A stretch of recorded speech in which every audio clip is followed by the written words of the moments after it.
Friends in beauty, what is going on with Pat McGrath Labs? We need to talk. Okay, we need to talk. What is going on with Pat McGrath Labs? This topic, this conversation, Pat McGrath Labs being up for sale, has the beauty industry in a chokehold right now. Okay, the brand that is founded by the legendary makeup artist, Mother Pat McGrath, like a decade ago, has apparently been struggling. And I mean, I can't say that nobody noticed, but I definitely did not notice that the brand was struggling. And it was once valued at over $1 billion, and now it is worth like a fraction of that. So we definitely need to talk. And with its assets up for sale now, everybody is wondering like what happened. So let's go ahead and get into it.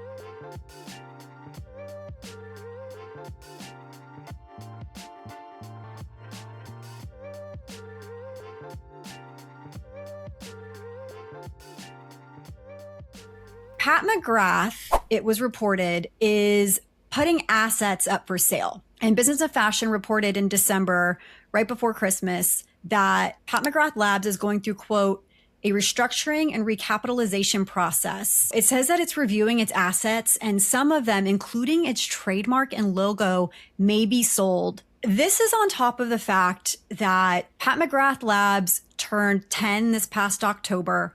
It was valued at $1 billion when it received an investment from Eurazeo in 2018, soon after its launch in Sephora.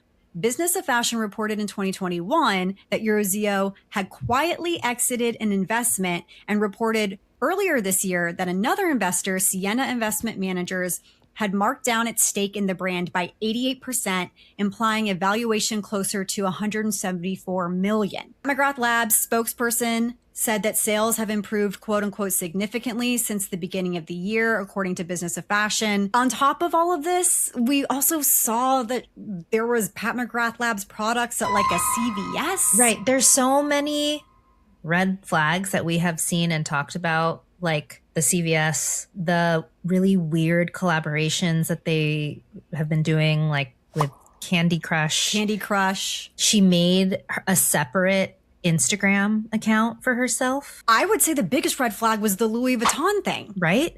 Like, how are you going to be creative directing for an entire other makeup brand? We say this as die-hard Dame Pat McGrath fans. I mean, it's hard to deny that it seems like there's trouble in paradise here. And I'm trying to figure out what it is. Like, what happened where this brand has just been ridden with bad news year after year? And I just feel like the care for the brand from Pat herself is just no longer there. And I could be completely wrong, but I just don't, you know what I mean? It's like she is the founder, she is the face, and I don't see her talking about it. There haven't been any new exciting launches. This is, I think, very telling. You hit the nail on the head, Sarah. We've mentioned this before. It seems like she's totally checked out. Something happened and something is happening. Hi. I have a question. Is there something going on with Black beauty founders? Because I feel like I'm seeing a pattern and it's making me concerned. I'm just now finding out that Pat McGrath has to sell her company. If you're not familiar, Pat McGrath is like one of the most iconic, most viral Black cosmetic brands on the market. You might recognize her name from the 2024 porcelain glass skin viral trend from the Maison Margiela show in Paris. It like went super viral. There was no way you missed it if you're into beauty. But from what I'm learning now, it seems like she might have been dealing with some financial issues behind the scenes. So to set the scene, back in 2018, her company was valued at $1 billion. And then by 2021, it had peaked at $1.2 billion. Somehow, some way, a year later, that valuation dropped to like $174 million. That's like a huge difference. And now she's forced to sell her company. Okay, friends of beauty, welcome or welcome back to the channel. Okay, if you're new here, I'm your best friend in beauty, Aquia Robinson. I'm an award-winning makeup artist, host of the Friends of Beauty podcast, and the creator of the Friends of Beauty community. I've been a makeup artist for about 13 or 14 years. And of course, before getting into the industry, and then once you dive into the industry, you start to learn about all of these makeup artists, the legends, and the people who have paved the way for us. And Pat McGrath has definitely been one of those names that has been in my in my wheelhouse since before I became a makeup artist, and then even more so when I became a makeup artist, just her artistry and just watching her brand grow. I've had the opportunity to like meet people who have worked with her brand and heard stories about it and everything. So it's always just like, I don't know. Pat McGrath almost seems like unreal in a sense because like this is Pat McGrath, right? And I feel like they've been using this headshot for a long time for Pat McGrath. So I'm gonna find a updated picture of Pat McGrath because I feel like this headshot will this headshot that they've been using for centuries. Let me not say centuries, for decades or whatever. Okay, but we need an updated picture of Mother Pat so we know who we looking for, right? But this is Pat McGrath, and I feel like she's almost like a it's like a Beyonce type of thing. Like, is she even real? Like the only way I know she's real is because I've met people that had worked with her before, but it's almost like a fantasy in a sense. I don't even know how to describe it in my head, but like yeah, Pat McGrath is that girl, Mother Pat, definitely somebody that I want to have on the podcast, but Pat McGrath Labs has been struggling, and I just showed you a couple of clips from some of my friends in beauty and a clip that I found online, just kind of summarizing what's going on. And I just want to kind of break it down for you. So I had to do a lot of research on this because although I am a makeup artist, I don't really immerse myself a lot in like the behind the scenes of the brands. Like, I'm just the type of makeup artist that I'm not even a makeup junkie. Okay. So once I find something I like, I stick with that. But I had to do a lot of research on this. I have a lot of notes. So please bear with me. I'm going to try to get through this. But I was really, when I came across the information that, Pat McGrath Labs was for sale, I was like really, really shocked. I'm going to insert the post that I saw a little bit later to tell you all how I found out how I found out about it, but I was really really shocked. So let's go ahead and get into a little behind the scenes of the brand from some information that I found. So apparently the Pat McGrath Labs brand went through about 5 iterations before it actually launched because Mother Pat wanted it to be perfect. Of course, like for somebody with her reputation to come out with a makeup line, that's a lot. I feel like that's a lot of pressure because we know who she is as a makeup artist and the legendary work that she has done. So to come out with a makeup line, I feel like I would want it to be perfect too because that's going to reflect on her as an artist, right? So I did not know that it went through about 5 iterations just to make it perfect. But when she finally launched, it was imperfect. And she did that on purpose, apparently. So September 2015, the brand is shown on the models at the Prada Spring 2016 show. And whatever products that they used took 2 months, allegedly took 2 months to develop, which is kind of short for color cosmetics, apparently. But they're saying that the look or the product that she used at the time had never been seen before in the market.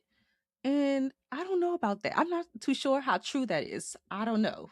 But for her to come out with it, maybe that was true. But I feel like the product that she did come out with, I had seen something similar to that before. But maybe I'm getting my timeline wrong. Maybe I saw it after she came out with it. I have no idea. But she came out with that product on the runway, right? And then October 2015 is when we saw, so September 2015 is when we saw it on the runway. Then by October 2015 she had launched 1,000 units of it, which was the gold 001. She launched 1,000 units of it and it sold out in 6 minutes and 6 seconds because y'all little makeup artists out there, I'm not a makeup junkie, so y'all know it wasn't me that crashed the site. But everybody else was just so excited that she was coming out with something and crashed the website in 6 minutes and 6 seconds. But all 1,000 units sold out, proving that there was some kind of demand there, of course, for what she was releasing and what she was bringing to the market. So from what I'm learning is that I didn't even know this. I didn't even know this or notice that when she launched her products initially, it was more so catered towards the pro community. So that Gold 001 was like a product that's really meant for artists because it had a mixing palette that came with it. It was like really like a really pigmented, and it had a mixing palette, and it had like the Maron mixing solution and everything. Like regular everyday people are not using that stuff. That's stuff that we use as makeup artists.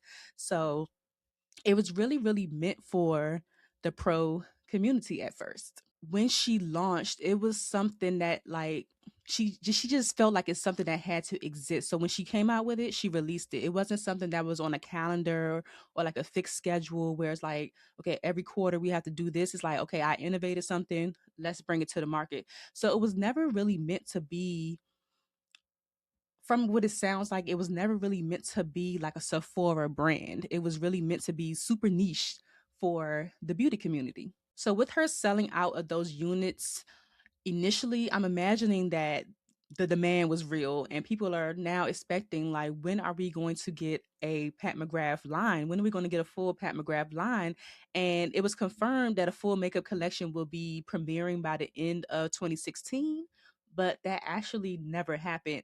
April 2016, before they officially launched, they launched the Skin Fetish 003, which was like a highlighter kit, and they had a deal with Sephora that I feel like in my research has I think that deal with Sephora is what actually like shifted the market for her, because like I said, it was supposed to be meant for pros initially, but once you go into Sephora, the whole dynamic is just going to change, right? So by August 2016, Mother Pat received her first investor.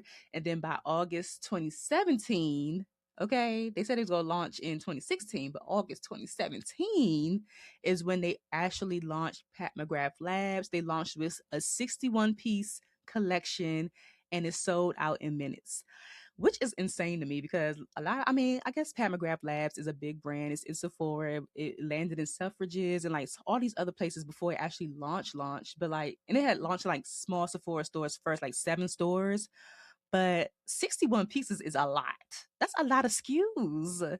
A lot of times when I talk to people on the Friends and Beauty podcast, I don't know they're starting off with like smaller brands, but 61 products is a lot to launch with. Like, but nonetheless, it sold out in minutes. But the products that came out were no longer pro focused products. They were very consumer friendly as far as the color goes, as far as like just even the packaging as well. A lot of people were complaining that when she first came out with that first initial packaging, it was super lightweight, and then now the packaging that she launched with was like no longer lightweight, which is something that is really really important for makeup artists, not necessarily consumers or everyday people or makeup wearers, but as a makeup artist, we don't want to have like a whole bunch of heavy products, because that stuff adds up.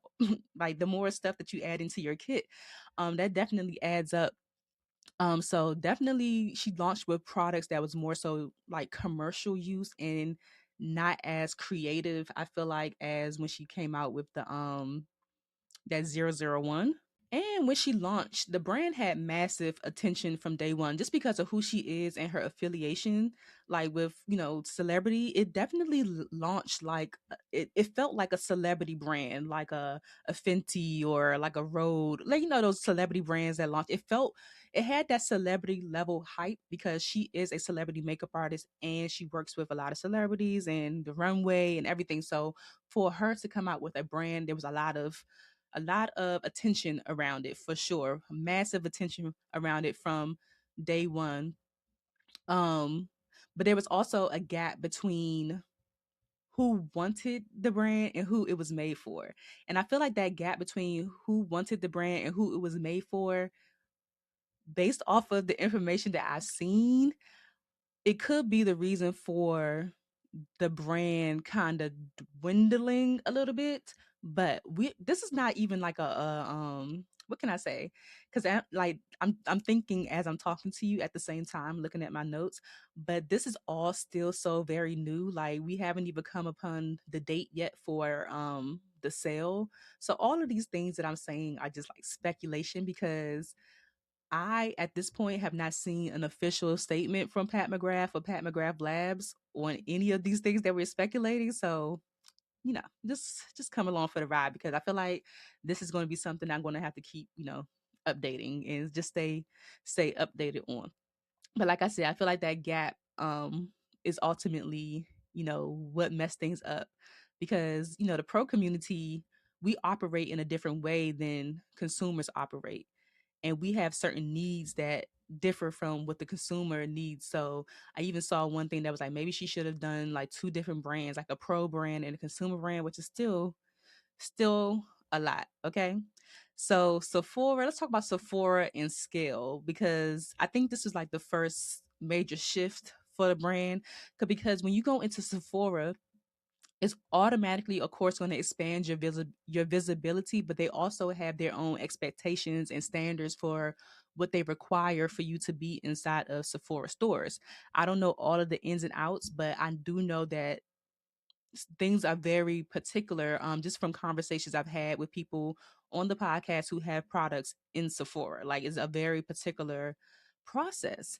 So I did not know this. Sephora, they consistently want new products approximately 4 times a year, meaning that if Pat McGrath Labs is in Sephora now, they're going to have to do that in order to scale, right? And one of the biggest things that people kept saying when the brand launched, that was that it had a learning curve, quote unquote, a learning curve. And that was like a reoccurring critique because, like I said, the brand itself is pretty much intended for pros, but you're putting it in a Sephora where the masses can get to it and they don't necessarily know how to work the product. They probably never dealt with something so pigmented before. Like, but the pros, we know how to manipulate the products and we know how to use it to the best of its ability, right? So a lot of critique was just saying that it was a learning curve. Okay. The original drop when it's ready ethos was done. Okay.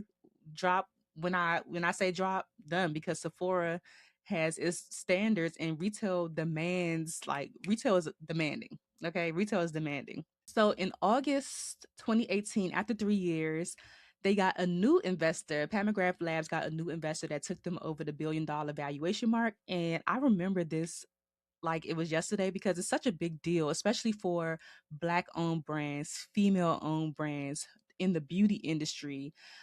To reach over $1 billion is such a big deal. And I was like really, really excited for her because that really says a lot and it really just lights a fire under so many people. And it's so aspirational for a lot of people who want brands when you see something like that. When you see Pat McGrath Labs reaches $1 billion valuation. However, um, I think that some people, not all people, because obviously the brand was selling out, still a little skeptical about the brand and as far as trust goes, because they said they was going to launch at one point and then it took like a whole another year and some change for them to launch. So people are kind of still, they loving the brand, but they're still, keeping an eye on it as well. So in 2021, let's yeah. So in 2021, one of their investors pulls out and resells their stake. And that's when we notice a quality nosedive with Pat McGrath Labs. There were so many people like leaving reviews or doing TikToks about, product changes and things like that. Let me tell you something. I just never noticed. Like and this is exactly why I have this platform too, so I can stay updated on stuff and keep my ear to the street to to keep you updated as well. But I really really didn't know. I heard little things here and there, but I really didn't notice because I think another thing that consumers also talked about too was the pricing. If it was a pro brand, I think that you can justify a palette for $128. But as a regular everyday woman, unless you just that type of girl, like $128 for an eyeshadow palette is a little much, in my opinion. And even for me, as a makeup artist, I am not the $128 eyeshadow palette makeup artist. Okay. So yeah, I just, unless somebody buys it for me. But for me to spend my own coins on $128 for an eyeshadow palette, even though it's super pigmented and everything, I can't bring myself to do it. Okay. So apparently there was a quality nosedive. The packaging changed on a palette or something like that, where it was no longer luxurious. Like, this is like a luxurious makeup brand for consumers and pros, I guess, alike. But something happened where one of their package, like one of their eyeshadow palettes or something like that, no longer had the same quality of luxurious packaging. It was like a little bit cheapy. That's what the people on the streets was saying. Okay, that's what the people on the streets was saying. Like I said, other complaints were that it was expensive, cheap packaging. The product was tricky to use. And then also I saw things about the repackaging of like limited edition items. And then you start to lose the urgency because it's not limited anymore. Like literally like repackaging like a mothership palette that's already been out and then framing it as like the Star Wars palette. It's like literally the same palette. Like the colors are literally the same, but saying this like a limited edition like Star Wars palette when I can just go and get this other palette and be good. Stuff like that. Like I think the brand really thrived in the beginning off of like that those limited quantities selling out super quick, because when you have limited quantities that increases the demand for it. And but if you're, I don't even want to say lying, but if you're not being upfront about the the limit list, I don't know. You know what I'm saying? Like if you're framing something as limited edition and it's not, then people are less inclined to buy it because it's like, oh, I could just get it anytime. So that's how that may be a thing that started to happen. Is just like, okay, this is not limited edition anymore. I don't know. Pat McGrath Labs is going up for sale, and I want to talk about it. This was a company that was once estimated to be worth, I think, $1 billion, and now they're trying to sell it off. My guess is that because it's not performing that well. And I think fans of the brand are quick to point out the kind of lackluster mothership palettes, which were the eyeshadow palettes that we all loved at the beginning, were kind of becoming repetitive and the quality wasn't as good in the later editions. And while I agree with all of that, and actually I didn't even purchase the last few motherships, I think there's more to it than just that. The real problem with this brand is that it was an entire line of products, and really the only products that ever really consistently got a ton of hype were the mothership palettes. So when you only have one hero product and then that one doesn't perform as well, you have nothing to fall back on. I've heard people talk about certain products here and there, like a blush or a highlighter, or even their foundations I heard were really good. But I feel like this brand just really did not market its entire line that well. The only reason that I've actually ever tried anything outside the mothership palettes or the holiday collections was because it came as a gift with purchase. And for me, I think the biggest miss this brand made was informing their customers about their products. When I compare Pat McGrath Labs to what I consider a similar brand, which would be Danessa Myricks, because that is also a independently owned, artist-focused makeup brand that focuses on, innovation and editorial looks.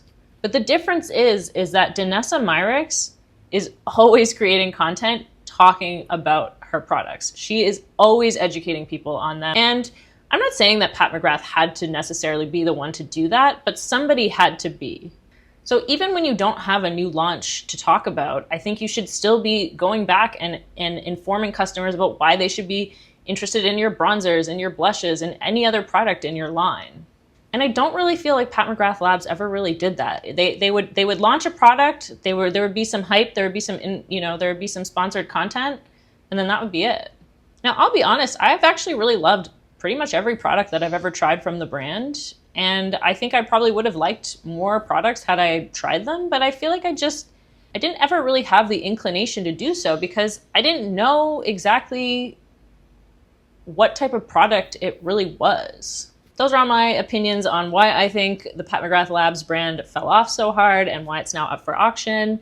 Let me know what you guys think, and let me know if you feel like I missed anything or if my analysis was wrong. I'd love to learn from you guys, and be sure to follow me for more. So, as mentioned in this clip as well, I never even noticed that there's no official like tutorials or anything like that for Pat McGrath or like her showing how to use the products. If people are complaining that they don't know how to use the products, why not show them how to use the products? Like, it's not even like you have to do it in particular. You have so many people on your team that are talented makeup artists that could do content or quick tutorials or something like that to show people how to use the product. So people are excited to buy and support because it's Pat McGrath, but once they get it in their hands, it's like, I don't know what to do with it as a consumer now. Makeup artists, we know exactly what to do with it, and we probably will use it in unconventional ways. It's not even, what it's meant for. But for everyday consumers, I can't imagine me wanting to like support a brand and being excited about it. And I get home and I'm like, I don't know what to do with it. And there's nothing out there to show me what to actually do with it either. It's going to go in a pile and I probably won't buy much of anything from that brand again, unless it's something simple like a lipstick or a mascara or something that I could, work my way around. This is so crazy. Maybe because I don't use Pat McGrath Labs in my kit. I literally had no idea that all of this stuff was going on. Apparently, she does a lot of collaborations as well with other brands. She's done like collaborations with Supreme, the Star Wars thing, Candy Crush, like all of these different collaborations. And apparently I did not know that this type of behavior was questionable. Just the amount of collaborations that she has done is like it's a lot. And it's kind of questionable because apparently people normally do that as like a brand extender, not when they're rising to success. So on her rise to success, where she's already having like viral moments and selling out of products and things like that, she's doing all of these collaborations, which is it was just when I saw one video talking about it, I'll actually insert. There was a really really good case study that I watched from a creator. I'll put their channel information right here, and I'll also link it down below so you can check it out. But I just had no clue that all of those different collaborations were going on. It was so many. I'm trying to think of the other brands that I saw too. But like I said, the more releases, because she's doing all these collaborations, that means you're constantly coming out with stuff.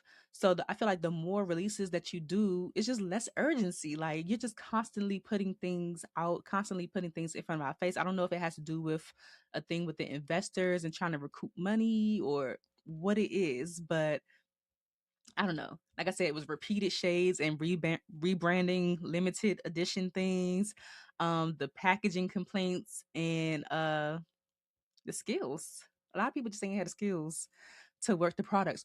2024, people started seeing Pat McGrath products in like CVS and TJ Maxx, which is not necessarily a good sign. Now that I think about it, one of my students told me in my last session at Bennett that he has seen some Pat McGrath stuff in TJ Maxx. Now that I think about it, and for some reason, I was just like, oh, shoot. I was like, well, shoot, I was like, what TJ Maxx is it? Because we need to go up there and get some stuff. I didn't even take it as like trouble in paradise. I really didn't even take it as that. Now, in hindsight, I'm thinking about it. Also in 2024, they had 3 rounds of layoffs. And I'm a little shook because I just announced that Pat McGrath Labs was hiring for people to join their team. I hope that's still a thing. Okay, check out that video. I hope it's still a thing because I want y'all to be a part of the team, and it probably will still be a thing. We got to see what happens with this auction thing. But also in 2024, they lost one of their larger investors, and then somebody else recouped that, and then things just started to go down from there. So that's why I'm going to link that case study because they go into further detail with the numbers and all of that. So I'm going to link that so you can check it out. But after that large investor pulled out and then someone else acquired their portion, things started to kind of dwindle from there. I think people started to feel like the collaborations and stuff started to feel excessive. And I feel like I would have noticed this if I had been tapped into the brand. But like I said, in that case study, I did not know that she had done so many collaborations. So they were feeling like it's more so excessive than repetitive. I did not even realize that apparently Pat McGrath as well had launched a skincare line. Did y'all know that? She launched a skincare line with Naomi Campbell as like the face of the line, and it seemed like it pretty much flopped. They spent like over $1 million or so allegedly on the photo shoot and marketing and all that stuff, and nothing really came of it. I did not even know that Pat McGrath had skincare. Let me know if you knew or not in the comments. I don't know.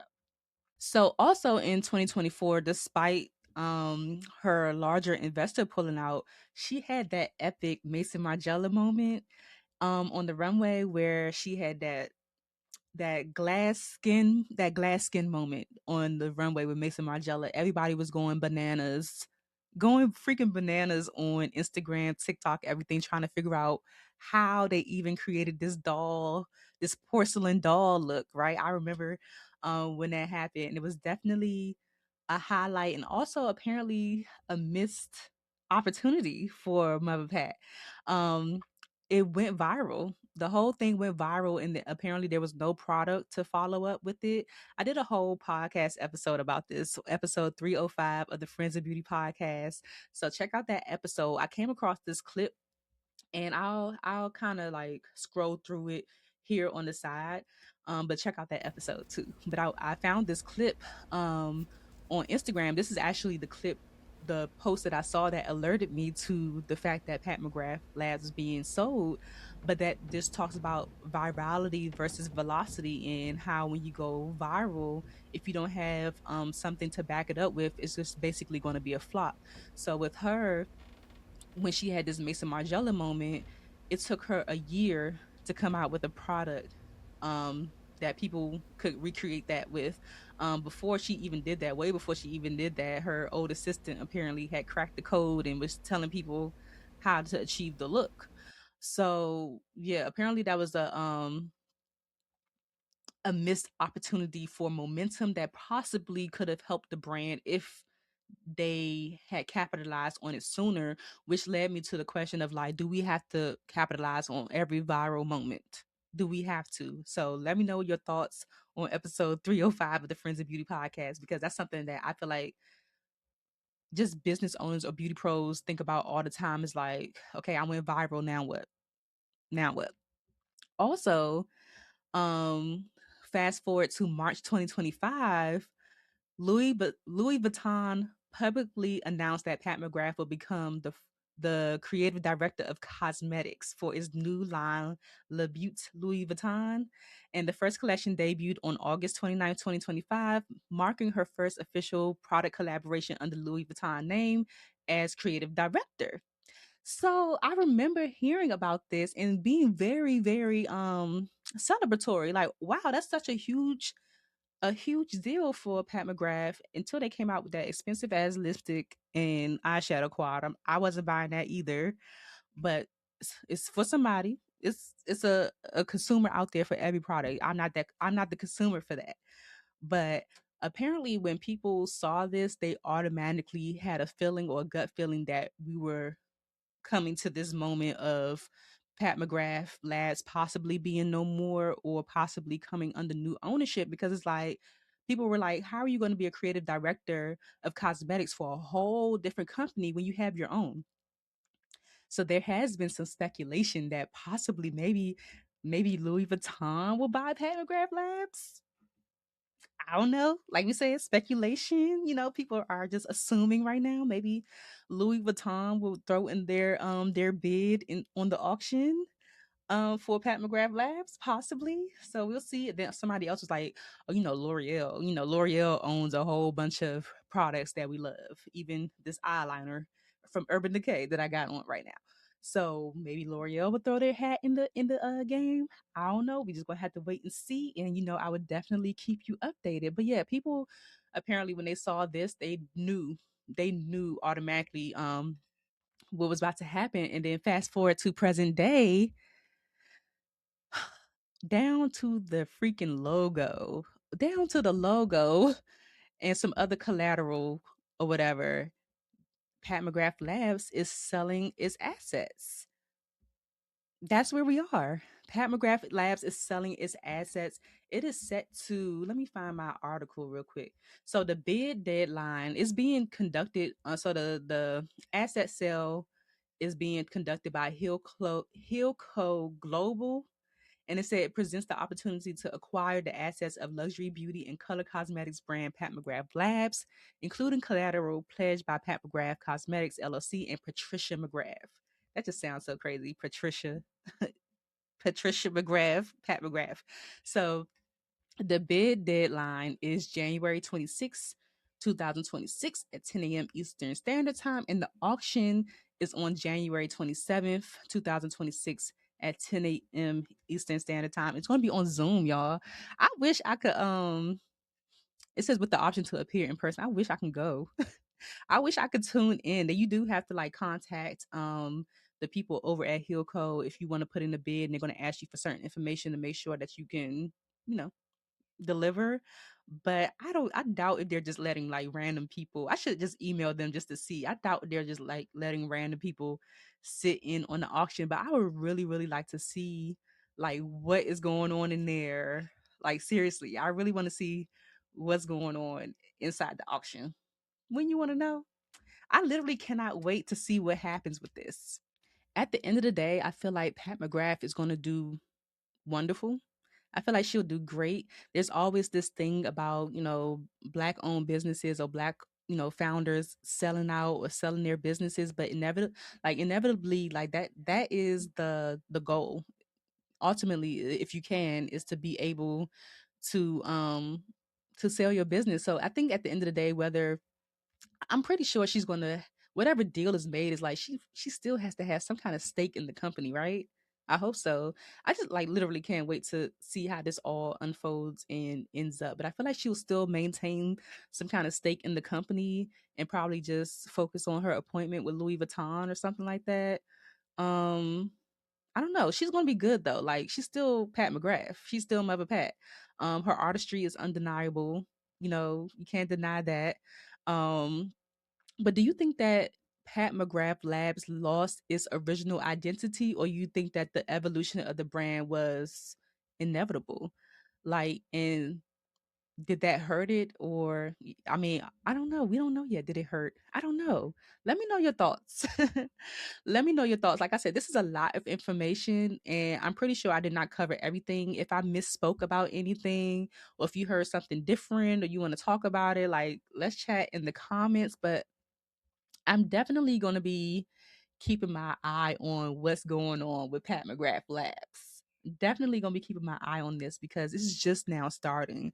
So by the end of this month, in a couple of weeks, we should know where the brand stands, at least the next step of it. But yeah, let me know what you think. Let me know if you found some other tea out there that I need to know about the brand. Let me know what other information you may have seen or heard. Let's talk about it, man. Like it's a lot of makeup brands and stuff going down. A lot of them, a lot of our faves. So we're praying. I'm praying for my faves. Okay, I'm praying that y'all can stay in the game. I'm praying that y'all can stay in the game because I don't know how this makes other smaller brands feel. They feel like, oh dang, if Pat McGrath Labs is being sold, like what does that look like for me? I'm not sure. So keep your head up. All right. Investors are definitely important, getting those coins, but supporting the brands is also important as well if it is a brand like for you. All right. Oh, yeah. Wishing Pat McGrath and Pat McGrath Labs the best of luck. All right. Yeah. Make sure that you subscribe here on YouTube. Give this video a thumbs up. Share with a friend so we can keep the conversation going. And definitely share down in the comments your takeaways or anything that you want to add or correct me on or spill the tea on. Spill it in the comments. All right. So I will definitely talk to you another time. I'm going to keep my eye on this story and keep you updated. Okay. I'll talk to you soon. Bye.